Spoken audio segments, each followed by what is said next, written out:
What if dragons were real and used in warfare throughout history? Dragons. In every culture and every myth they appear. Giant beasts with wings, scales, and fire in their throats.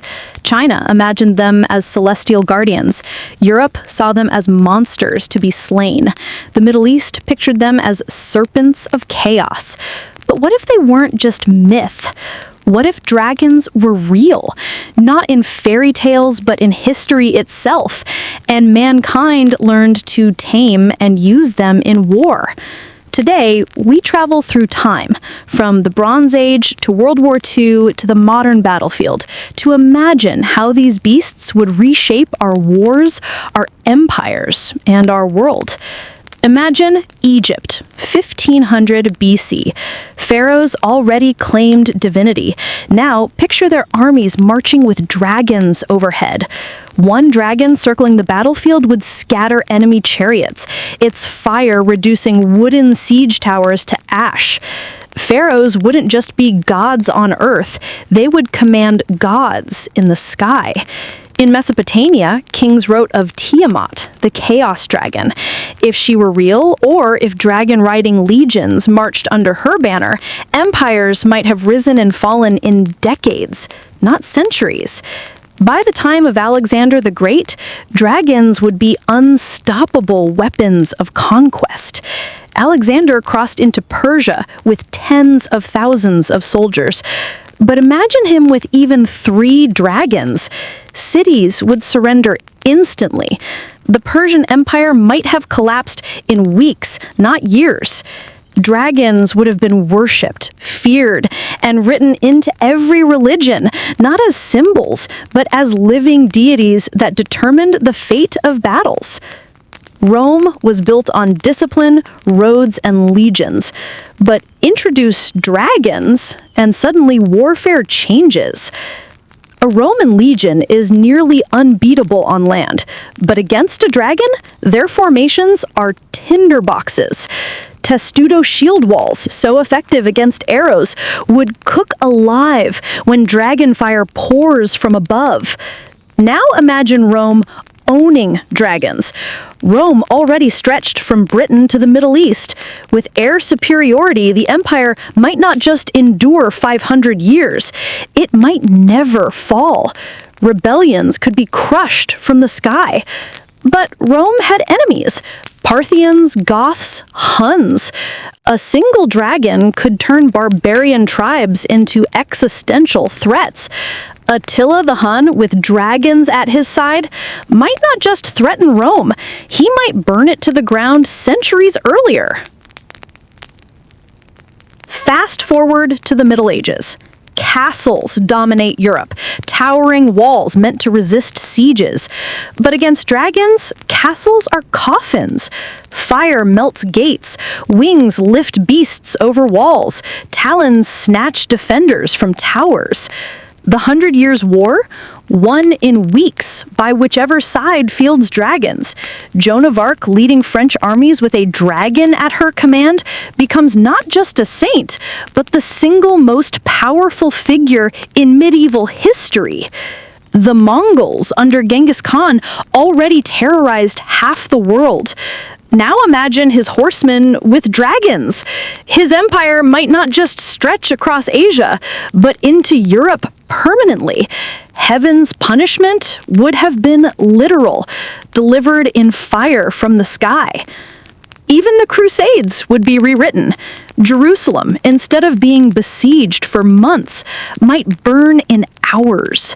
Religious wars become apocalyptic when both sides believe they fight not just for God, but with God's own beasts in the sky. Gunpowder changed everything. Cannons shattered castles, muskets broke knights. But would even cannon fire stop a dragon? At first, no. Wooden ships burn instantly under dragon fire. Fortresses collapse when dragons dive bomb their walls. Spain's armada, already defeated by storms and English fire ships, would never stand a chance if Elizabeth commanded dragons. But by the 1700s, gunpowder grows deadlier. Massed musket fire might pepper dragon wings. Cannons might kill with lucky shots. Still, dragons remain faster, more maneuverable, more terrifying than any artillery piece. Wars of empire, France, Britain, Spain, Portugal, become global dragon wars. Whoever controls the skies controls the colonies.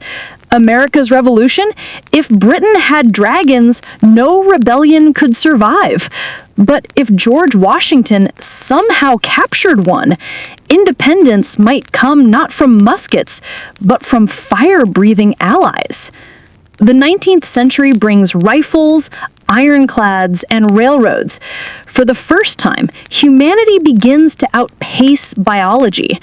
Could dragons survive the rise of modern war? Possibly, but at a great cost. Gatling guns would shred their wings. Rifled artillery could bring them down from miles away. Explosives could collapse caves and nests. Still, even in decline, dragons remain terror weapons. Imagine the U.S. Civil War with Confederate or Union dragons strafing trenches. Imagine Napoleon at Waterloo with air cover. But by the late 1800s, however, the balance shifts. Machines, faster, stronger, more resilient, begin to rival what dragons can do. World War I was already hell. Trenches, machine guns, gas. Add dragons, and the Western Front changes forever. Dragons could torch trenches, scatter cavalry, and devastate artillery positions. Yet, machine guns and poison gas would take their toll on living creatures.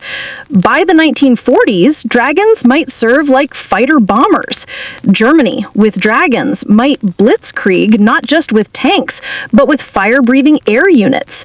The Allies, in turn, could use anti-aircraft guns to bring them down. Could dragons survive dogfights with Spitfires, Messerschmitts, and Mustangs?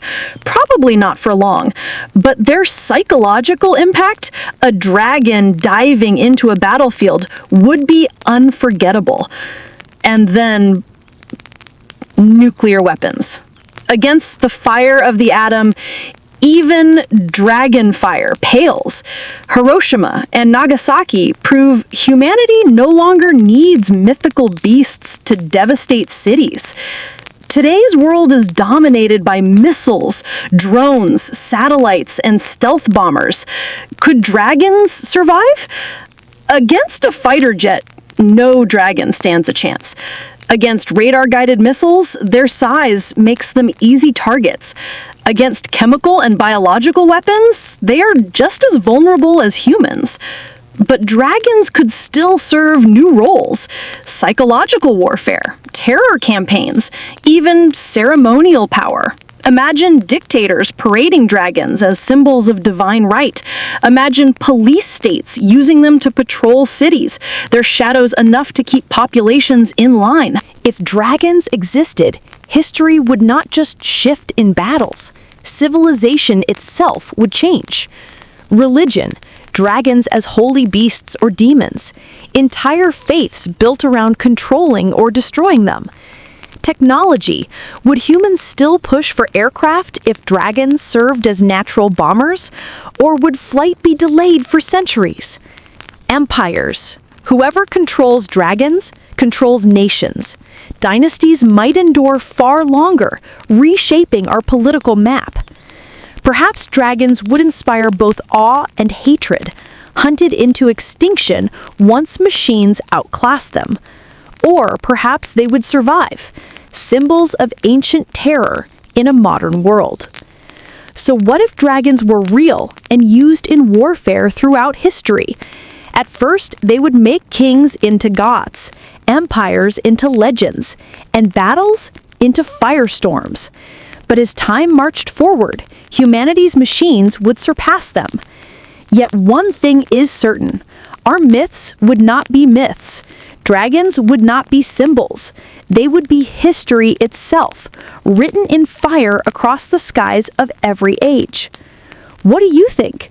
Would dragons dominate forever, or would tanks, planes, and missiles finally end their reign? Comment your thoughts and suggest the next what if battle for us to explore.